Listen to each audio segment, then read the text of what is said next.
ce jour dédié pour que Binyamin Yosef Ben Yael et Esther Simcha Bat Galit aient la bracha, la bénédiction, la simcha, la joie, la slacha, la réussite, une bonne continuation. Bezrat Hashem. Alors on me demande de parler un peu de la sanction qui s'appelle le karet. Je n'aime pas beaucoup parler des sanctions, mais quand même, vu qu'on me demande, ça fait partie de la Torah, c'est quand même intéressant. Karet signifie retranchement. Dans la cour qu'on vient de faire sur Orchem Akadosh, il explique que quand quelqu'un fait un péché qui est sanctionné par le karet, alors il est coupé.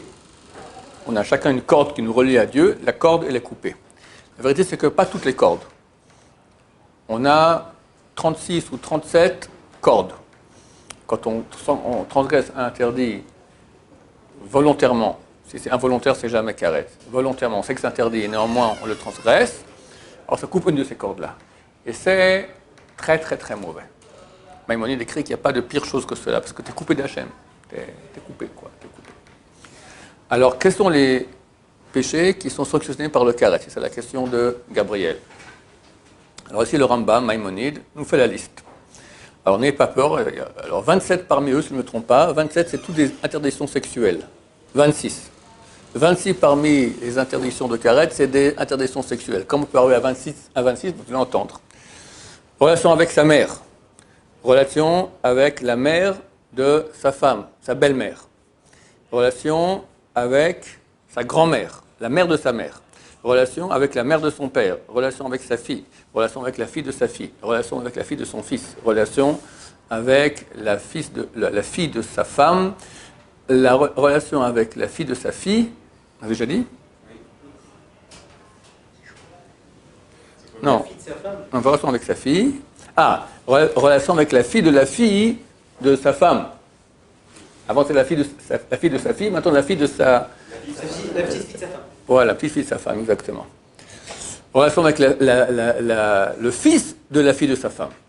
Relation avec sa sœur. Relation avec sa demi-sœur par son père. Relation avec sa tante qui est la sœur de son père.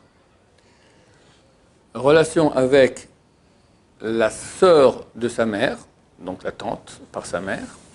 Relation avec sa belle-sœur, donc la sœur de sa femme. Relation avec la femme de son père, qui n'est pas sa mère, mais qui est mariée. Donc il y a deux interdits, il y a adultère et le fait qu'elle soit la femme de ton père. Relation avec la femme du frère de ton père. Ton père, enfin ton oncle, qui est le frère de ton père, il a une femme. Sa tante par alliance. Exactement. Relation avec la femme de son fils, ta bru. Relation avec la femme de son frère, ta belle-sœur.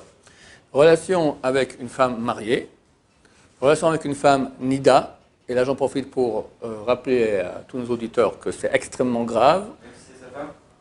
Oui, je parle de sa femme maintenant. Si ce n'est pas sa femme, c'est encore pire, d'accord? Mais même sa femme, elle doit aller au mikvé, d'accord? C'est super, super, super important. On fait tout pour qu'un couple reste ensemble. Si la femme dit je peux au mikvé, il n'y a pas de solution. Ils doivent divorcer. C'est impossible. Karet. Mange du porc, des langoustes, des serpents tous les jours, c'est moins grave qu'une fois karet. Une relation avec sa femme qui n'a pas été au mikvé, c'est karet. Extrêmement grave. Mais même avec une fille qui n'est pas mariée, j'ai entendu que c'est très très grave, mais c'est pas karet. C'est la nida, elle est karet. Elle est nida. T'as compris? Non, mais qui n'est pas nida, mais qui n'est pas mariée. Nida signifie une femme qui a eu une fois, elle a eu dans sa vie une menstruation, tant qu'elle n'a pas fait le processus de purification qui passe par beaucoup d'opérations, qui aboutit en fin de compte au mikvé, cette femme, elle est karet. Quand tu te marieras, ta femme fera un cours de processus, toi aussi tu feras des cours. Comment? Il y a un processus, il y a des vérifications intérieures. Non, c'est pas comme mikvé, c'est beaucoup plus compliqué que cela. Tout un processus qui dure 7 jours, d'accord? La femme, à 12 ans, elle a eu une menstruation. Après, la pauvre, elle a eu un cancer de l'utérus. On l'a tout enlevé là-bas, elle n'a plus rien. Et toute sa vie, d'accord, elle n'a jamais eu après de menstruation. Tu as une relation avec elle quand elle a 70 ans, karet, parce qu'elle est nida. Elle appelle nida. Tant qu'elle n'a pas fait le processus qui aboutit au mikvé, mais c'est un processus de 7 jours qui aboutit au mikvé, elle est nida. Relation homosexuelle, et oui, la Torah l'interdit, karet. Homme, hein, on parle d'homosexualité homme. Relation avec son père, il y a deux interdits, et son père et homosexuel. Relation avec le frère de son père. Relation zoophile zoophile, c'était homme, zoophile, femme. Et donc, ça nous fait 23 ici, nous dit le Rav. 23 interdits d'interdiction sexuelle. Ensuite, idolâtrie, en action. C'est quoi? Il y a 4 travaux qui sont toujours interdits. Se prosterner, égorger un animal, quelqu'un prend une sauterelle, il l'égorge pour, je sais pas moi, Dieu, peu importe, d'accord? D'accord? Alors c'est considéré comme avodah zara. Amener de l'encens, asperger le sang tu asperges du sang pour un dieu. Voilà. Et à part ça, si tu fais un service spécial de cette avodah zara. La Gemara a dit par exemple, il y avait une avodah qui s'appelait Marcolis, c'est un surnom, on ne connaît pas le vrai, mais il jetait des pierres dessus. Ou Péor, on sait ses besoins, ses gros besoins dessus. Bien que c'est quelque chose qui est pas du tout honorifique, mais vu que c'est comme ça qu'on servait ces idoles, alors c'est karet. Si nous, par exemple, on ne savait pas que c'était comme ça qu'on servait. Si on ne sait pas, alors c'est pas karet, mais c'est interdit. On sait que c'est une idole, juste pour oui, la Gemara raconte que quelqu'un, un type, il avait un âne. Il y avait une femme, Goya, qui lui a demandé « Prends-moi, je dois aller à un endroit ». Bon, et vraiment, elle arrive au temple de Marcolis, et elle fait son service, elle lui dit « Qu'est-ce que tu veux ?»« Je vais aller servir là-bas mon idole. »« Ah, il y a une idole ici ? Laissez-moi, j'y vais. » Il prend une pierre là-bas, et il la lance comme ça. Tous les prêtres se mettent à applaudir. Il n'a pas compris, il ne savait pas, il croyait qu'il allait maintenant casser l'idole. En fait, il a servi. Alors, ce n'est pas karet parce que ce n'était pas volontaire, mais c'est néanmoins un interdit involontaire. Celui qui notait Zaro la Molech, c'était une certaine idole, le Moloch, d'accord, de l'époque. On faisait 2 feux et on passait notre enfant entre les 2 feux. Ou les prêtres passaient notre enfant entre les 2 feux, ça c'est aussi Baal Ov. Baal Ov, c'est ce que tu as dit auparavant, le médium, d'accord? Se mettre en contact avec les morts. Yid Oni. Le Yid Oni, c'est un certain animal qui appelle Yadoa. On prenait un os, on mettait dans la bouche, et il commençait à, comme ceux qui connaissent Gargamel, c'est quand les Schtroumpfs, vous ne connaissez pas au classique. Bon. Transgression du Shabbat. Celui qui fait une melacha pendant Yom Kippour. Celui qui mange ou boit Yom Kippour. Celui qui mange les sacrifices. Les sacrifices, il y a une période où on peut plus, il n'est plus valable. Ça dépend de quel sacrifice. Il y en a que c'est jusqu'au lendemain matin, tout à fait aujourd'hui dimanche, lundi matin au lever du soleil, même avant à l'aube déjà, interdiction, ça devient notar. Il y en a que ça dure jusqu'au soir, jusqu'au lundi soir. Ça dépend de quel type de sacrifice. Après, ça devient notar, et celui qui mange la chair de ces sacrifices-là, après que le temps est passé, alors c'est karet. Celui qui mange le chametz à Pessah, celui qui mange chelev, ce sont des graisses animales qui y a essentiellement dans la partie arrière de l'animal, telles que les graisses qui recouvrent les reins, l'estomac, le bas-ventre des animaux, tout cela, c'est sanctionné par le karet. Celui qui mange du sang, quel sang? Le sang qui sort de l'animal lorsqu'on l'égorge. Pardon? Voilà, du sang vif. Ochel pigoul, celui qui mange pigoul. Pigoul, c'est un sacrifice qui a été fait avec une pensée inadéquate. Quelqu'un a fait un sacrifice en pensant qu'il allait le manger après la période permise. D'accord?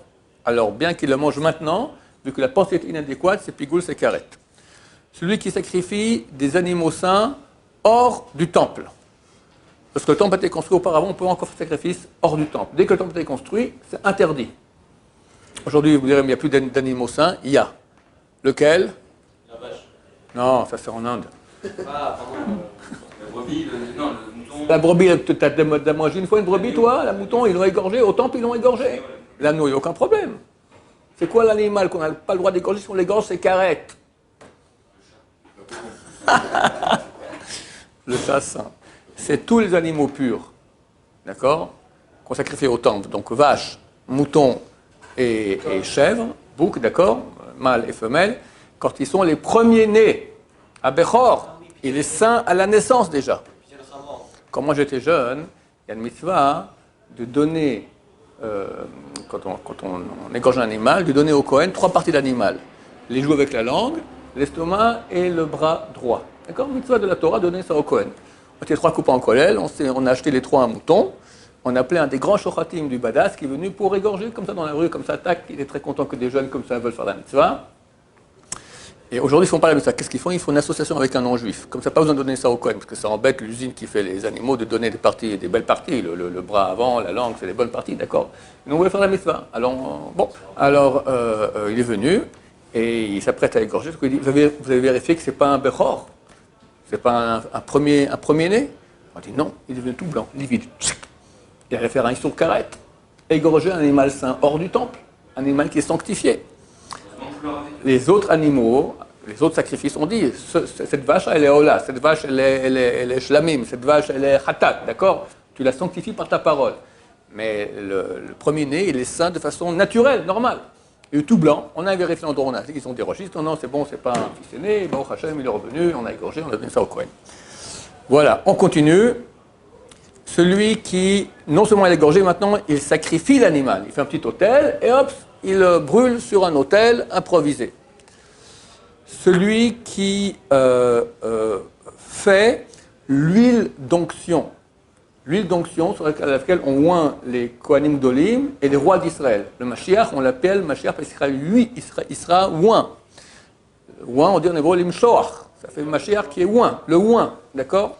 On n'a pas le droit de faire cela, de préparer cette huile d'onction à titre personnel.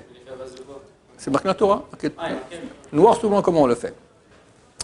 Idem pour la Ktoret, l'encens qu'on amenait dans le Saint des Saints, notamment à Kippour et dans le Saint tous les jours. Celui qui fait l'encens à titre personnel, aussi, il fait karet. Et enfin, celui qui se oint lui-même, il n'a pas fait l'huile d'onction, il a acheté chez quelqu'un, il en a mis un peu sur lui, c'est aussi Issour Karet. En tout, 43. Baruch Adonai, l'olam, amen va amen.